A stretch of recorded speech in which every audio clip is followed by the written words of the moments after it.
Hey, everybody. Welcome to Fireside 42. This is Rob Walden. I am live and in person at the bargaining update meeting, and I have a special guest for you today. It is Chuck Browning, Mr. Vice President Chuck Browning. How are you today, sir? I'm doing good, Robert. How are you, brother? I'm tired, but I'm here. I'm excited. Good. So we're doing an update meeting. Yes, sir. I don't really know what my first question should be. So the idea of this podcast, of this interview, and I really appreciate you sitting down with me. I asked our listening audience to submit some questions. Great. And I got some really good questions, and some of them were fairly pointed questions. Good. So I was wondering if you'd mind answering these questions for us. I would love answering those questions. Great opportunity to connect with our members. Yeah, and I think some of what you talked about today and what you're going to talk about later today will encompass a lot of what people are asking. So I think we can kill two birds with one stone here. So Great. The first question is not actually a question, but a statement, but I think it's a relevant one. And it is, and I'm not going to mention anybody's names here in case they don't want to be called out. But the question or the statement is, don't know what to think or who to believe. Yeah, I understand that. It's very difficult for our members to determine what's being communicated to them, if there's honesty behind that communication, and I get it. Mm-hmm. What we work on constantly is being very honest and very open to the membership when we report out on the bargaining. And, what I would ask the members to think about is, what does each side have to be gained or have to be lost telling the truth? The way the bargaining process works is the union, the UAW in this instance, collects all of the demands and all of the desires of the members when we start the negotiations. And our job is to communicate what those concerns are from our members, to give examples. In many instances, we've gone back and talked to people that signed the data they turned into us last year and what they would like to see addressed in the contract, understand what their concerns are, and present those concerns to the company.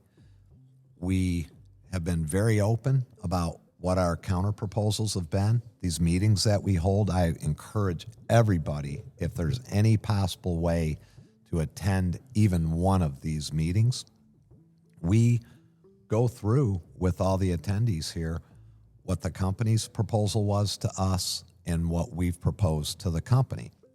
And again, we have nothing to gain being dishonest with the members by what we're doing or how we're going about our business in bargaining. Because at the end of the day, it's going to result in negotiated language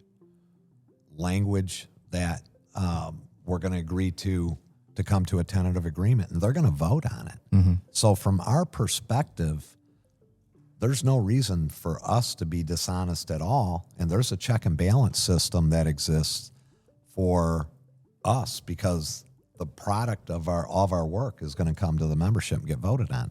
On the company side, there's a lot to be gained being dishonest with the membership if they choose to do that. And unfortunately, there's been many instances through the course of negotiations where the company's chosen to do that, because what their goal is to reach a tentative agreement with us that falls short of what our members' demands are. So if they can convince the members that, hey, we're trying really hard, we're doing the best we can, we have limited resources, their whole goal is to settle short of what the members are trying to get, because obviously they reap a benefit financially, and they've had a good run of 15 years here paying people a lot less than what the standard is, the union standard in the United States. So, the more engaged the members are, the more they can be available for meetings, come up to the academy and talk to the bargainers. They'll find out very quickly, and it'll make a lot of sense to them who's being honest and and who isn't.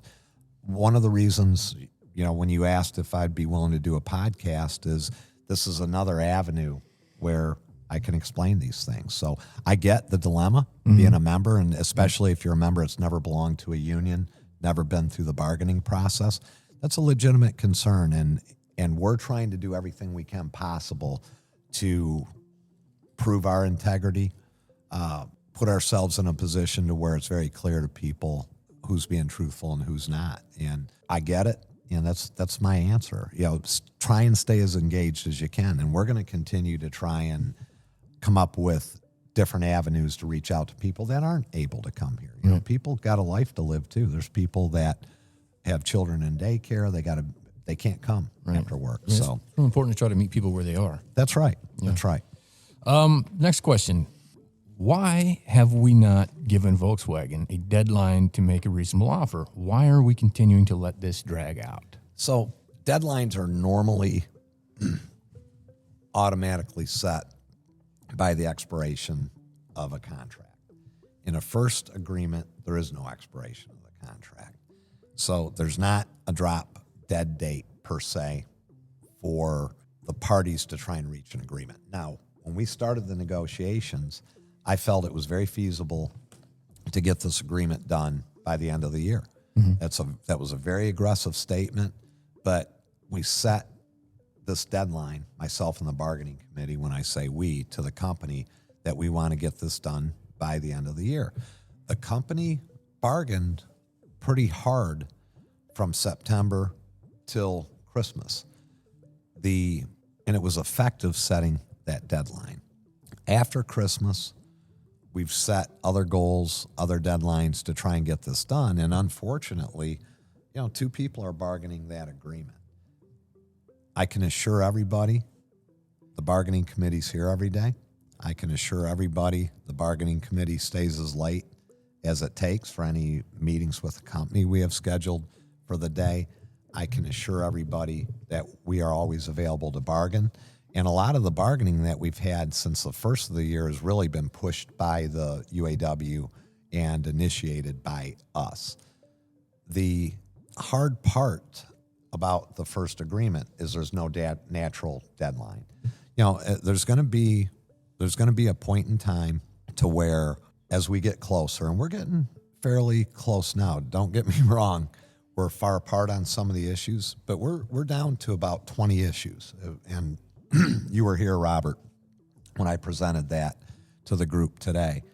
We get these issues narrowed down a little bit more, it'll be reasonable for us to set a deadline. And part of that deadline is going to have to involve the potential of us taking action, be it a strike vote, be it some other form of escalation.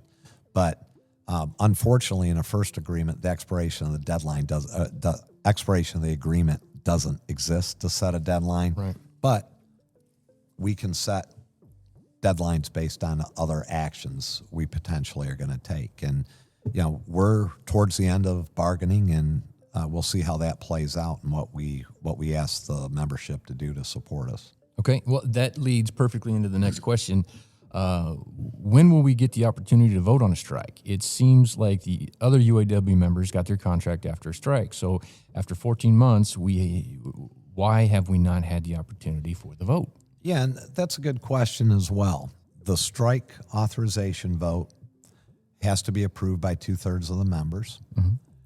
As this is one part of the Constitution that really falls on my shoulders. I have to be the one to request authorization for the strike, to take even the strike vote of the president. That's not a problem for me to do. My last 4 contract negotiations, unfortunately, and I say unfortunately because it's not our goal to strike any particular company. We just want to get a fair agreement. Unfortunately, 3 of the last 4 negotiations I was in resulted in strike action being taken. The John Deere agreement, we were on strike for 6 weeks. The Case New Holland agreement, we were on strike for 10 months. Tough strike. The members stuck with us. We ended up achieving our bargaining goals, but 10 months. The Ford agreement, we were out for almost 7 weeks. I had one in between there with Caterpillar. We were able to get through that without a strike.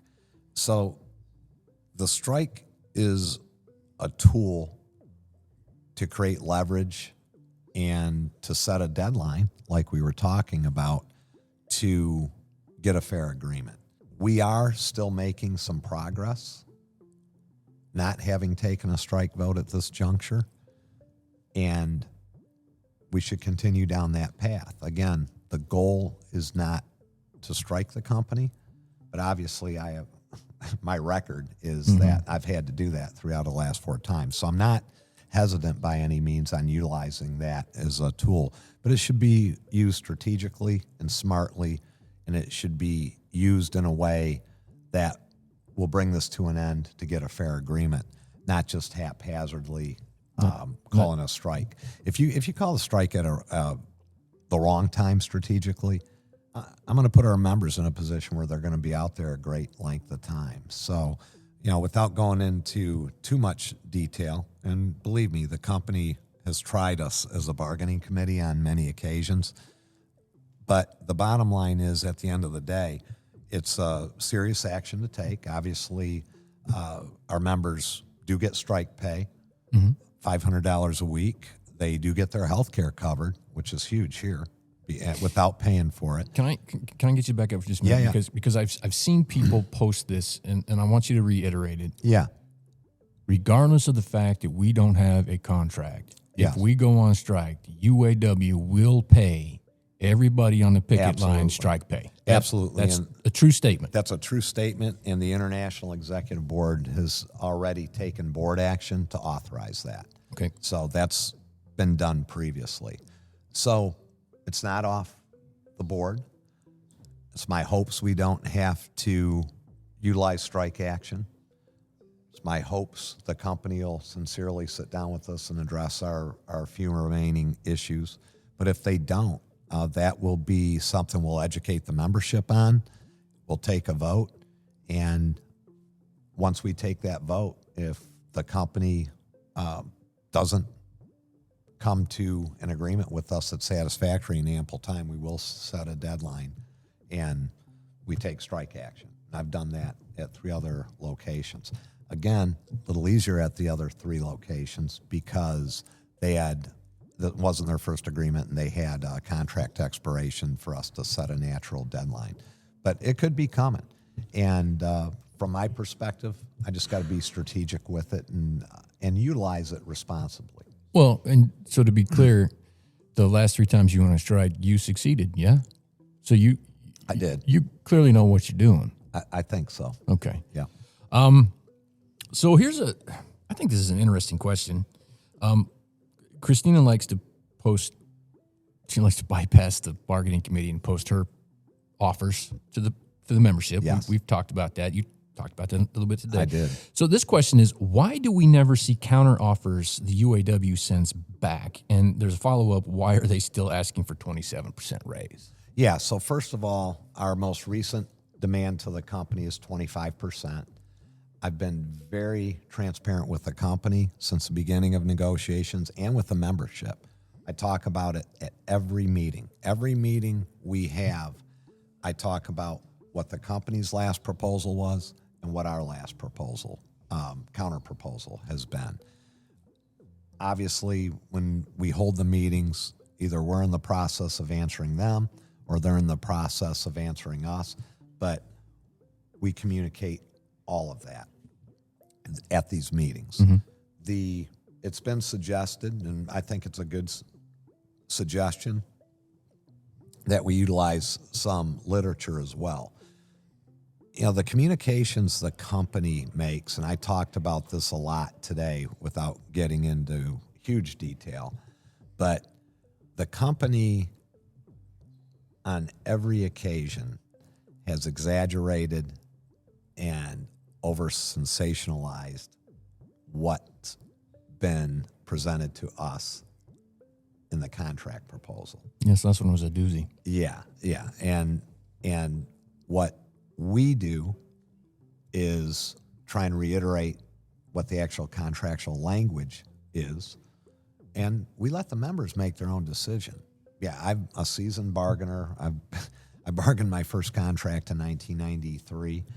Been doing this for a long time, but you don't have to be a seasoned bargainer to see what a proposal is and then look at how the company's representing that proposal and to be able to determine for yourselves the language isn't matching the message.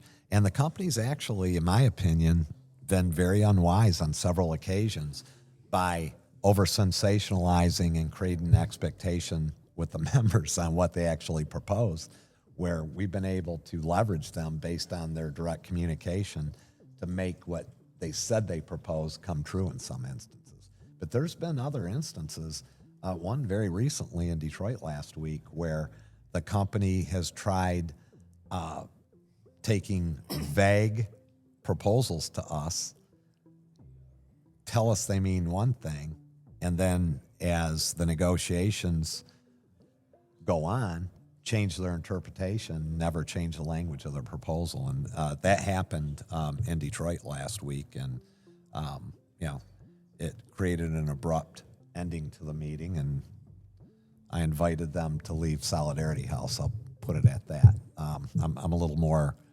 graphic in the live meetings, but you are definitely entertaining in live meetings. It's a good story. If you guys ever have the opportunity to talk to Chuck, ask him about Solidarity House.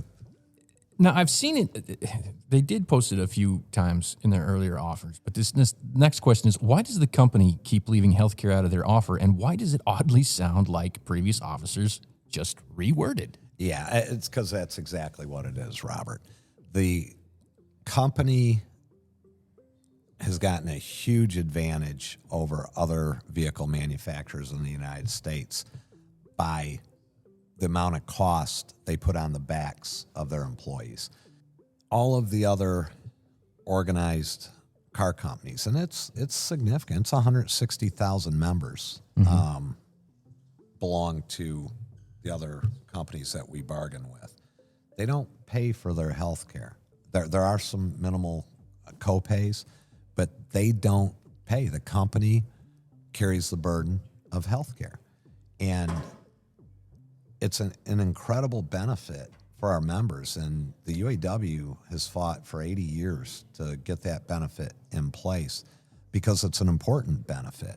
Our members that build vehicles in the UAW do not have to worry that their whole life is going to be upended and demolished because they get stuck with a $5,000, $6,000, $7,000 medical bill. Mm-hmm.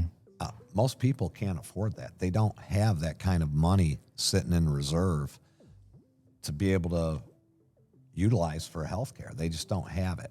And, it equates to if somebody has a family coverage on the premium care here at VW, it's not unusual for someone, they're going to spend about $5,000 a year to have that coverage before they even use it, just to have the benefit. And then, the out-of-pocket expenses go all the way to $6,400 before the insurance kicks in. We're auto workers, man. We're not making $200,000 a year here. We're making much less than that.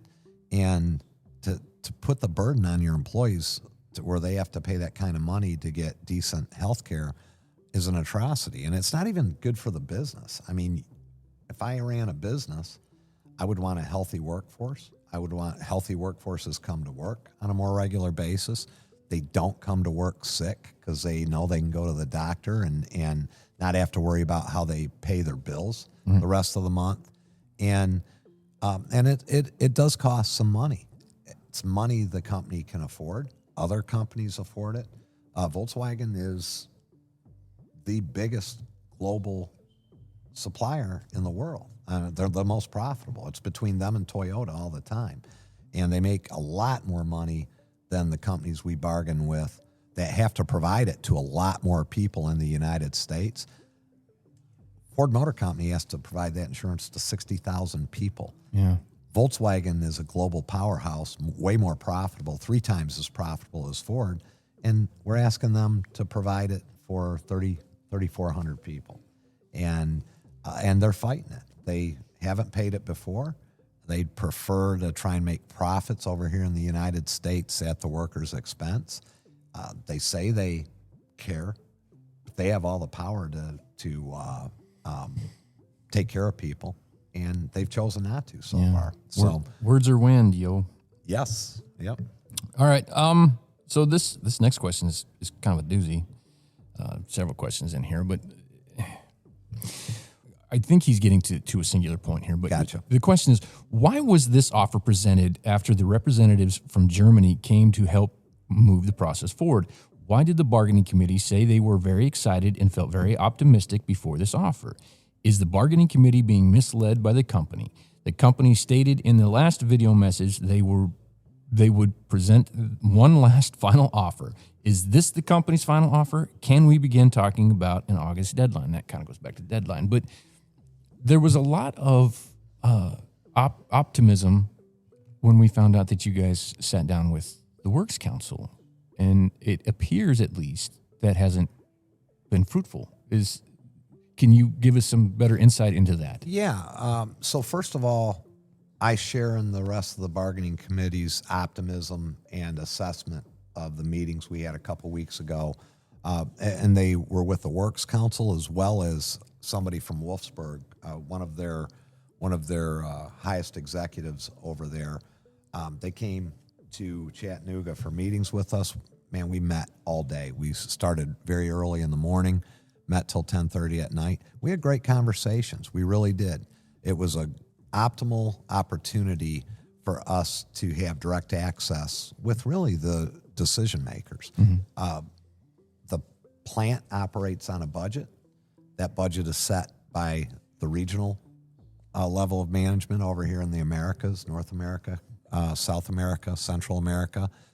They operate on a budget, but at the end of the day, Wolfsburg approves those budgets. They fund those budgets. So to have an opportunity to interact with them, to share where we were coming from on our remaining proposals, the discussions were great.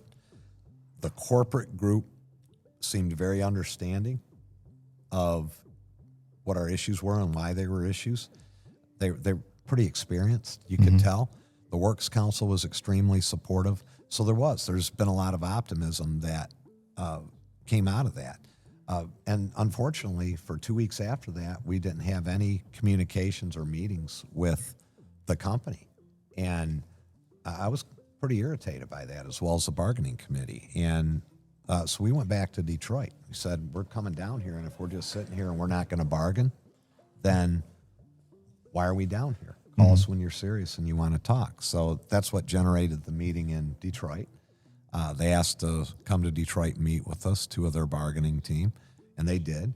And rather than a continuum of what was discussed at the meeting with the corporate people, it was small-time, regressive bargaining proposals that were made. And that was unacceptable to me because it should be unacceptable to our members. Like I said, that meeting ended abruptly in Detroit. However, there were a few things that they did put on their latest proposal to us that we can build off of. There's legitimacy to their proposal to us on the right to strike over health and safety. That's an important aspect of the contract, and it's one of our remaining 20 issues that we need to address. There's some building blocks in a couple other categories that I think we can now sit down and find solutions that satisfy our members' demands. But there's still some big economic issues, as you pointed out early, healthcare being one of them, that we have to work through. So I will say this, although it's been 2 weeks, and I have been disappointed with the company's lack of action based after that meeting, it's really been par for the course. You know, one thing important for our members to understand, this has been a strategy of Volkswagen. It's a strategy that union-busting consultants teach companies to do. And the strategy is really set up to frustrate the membership, frustrate the bargaining committee, and get them to give up and settle for less. But I've had companies try utilizing this before, unfortunately. So it's a pain in the ass when you have to bargain this way. But as you pointed out, the last 3 agreements, we did pretty well with the strike. This same strategy was implemented by Case New Holland. And it took 10 months on strike. We haven't gone on strike here at Volkswagen yet, but on strike to play that strategy out and eventually reach our bargaining goals economically, which we were able to do at Case New Holland. So why they've chosen to do this, I don't know. I can't get in their heads in that manner on, for a company that makes as much money as they do, not take care of their own employees when they're given the opportunity. But, at the end of the day, we're going to insist on it. The membership's going to insist on it. And in my opinion, Volkswagen's playing with fire. I think there's a lot of members that have had it. We've had more people talking to us about strike action and escalating the negotiations than we've had prior. And, to me, they're taking these negotiations to a dangerous spot with their actions. But, people need to understand it's a strategy they're implementing to get them to settle for less. And, again, they can come to the meetings. I can lay it out. In these meetings, I predicted 3 weeks ago that the company was going to start mentioning a last, best, and final offer. You did. That's very ominous to the members, to somebody that's not used to bargaining, to hear something like that. But, even in that instance, Case New Holland gave us 6 last, best, and final offers, that they're still bound to bargain. But this is all a strategy. Can I point something else out that you mentioned that I think is important to mention? And I don't want to keep you too much longer because we're creeping up on your 8:30 meeting, but you also told us way back when that as frustration builds with this process, that some of that frustration was going to get turned back at our bargaining committee. Yeah. And I'm starting to see that. But you told us that would happen before it started happening. I did. And I appreciate that because now that I see it, I recognize, Chuck knew that was coming. Yeah. It's easy, right? It can't be the company for a lot of people. The company wouldn't do this to us. They're putting out videos and communications. They're trying to bargain a good agreement. They're not trying to do anything. The way bargaining works is we're trying our very best to present to them the issues they need to resolve, and they control whether they resolve them or not. So they're not victims in bargaining. They're not, there's no other person other than them that can sit down and find remedies and grant the proposals of the members. And, I said it earlier, the bargaining committee has been awesome. They have been available. They are knowledgeable about the issues. They've done a great job. They have. Everything that's been done so far has been done very well. They're good agreements. I'm eager to get that in front of the company. But the issue with the bargaining not being done, it's not the bargainers, it's not the VLC, it's not the international staff, it's the company. And it's really the company. And I understand why people don't want to believe that it is the company because, you would like to think that your employer values what you do, right? But it is what it is. But the company is the problem. And again, I can lay it out a million different ways where people understand it very well. But it's the company. And it's very evident that the company may value what we do, but they don't value who we are one bit. Absolutely. They don't. So, these are all things we will overcome. I'm very confident we're going to get an agreement that looks a lot closer to what our bargaining goals are than theirs. And people just need to stick with us. They just need to stick with us. Every single member out there plays a role, whether it's supporting or taking a step further initiative to communicate to the members or to even take a step further and be on the bargaining committee. All we got to do is stick together. The power in numbers stuff is real. If everybody sticks together, we're going to be just fine in this contract negotiations. And we're towards the end. I've said this for 2 months now. We're in the final phase of the contract negotiations. End game. So it's going to get hotter out there. Rumors are going to expand. You're going to start hearing all kinds of crazy stuff. Because I've done this. Every negotiations is similar this way. And it usually heats up just before we settle. And that's the stage we're in. And the company's doing everything they can to avoid addressing what the members' needs are. And we're doing everything we can to persuade them to address those needs. And you stick with us and stick together, we're going to be okay. All right. Well, that's a good note to end on. Chuck, if I don't have the opportunity to say it again, let me just say I really appreciate all the hard work that you've done for us. You're retiring. This is kind of your swan song. Yeah. And as a person trying to be a member of this, whatever this ends up being, it's phenomenal to me. I feel like I'm part of history. It's silly saying it, but thank you so much for all of your work, and thank you for being on this podcast and sharing this information with our people. Yeah, I appreciate it, Robert. It means a lot to me. As you stated, I am retiring. I'm going to continue to lead the negotiations into my retirement, which is cool because it's something I want to do, something I'm not being paid additional to do. I spent a lot of time here over the 15 years in the early days when we tried to organize the place 2.5 years, and this is a great, great reward for me for all the years in the UAW to fortunately be around long enough to where I could see this plant get organized and be part of the bargaining team and be part of history. Like you said, this is part of history on showing the world that regardless of where our members live, be it the South, the East, the West, the North, that there's benefits to being in the union, and sticking together and being organized and being part of the UAW is going to benefit people's lives forever. And so thank you for the kind words. I enjoy talking to you, even podcasting outside the podcast, and to the members, solidarity, and stay strong. Thank you. All right. This is Fireside 42. We're out.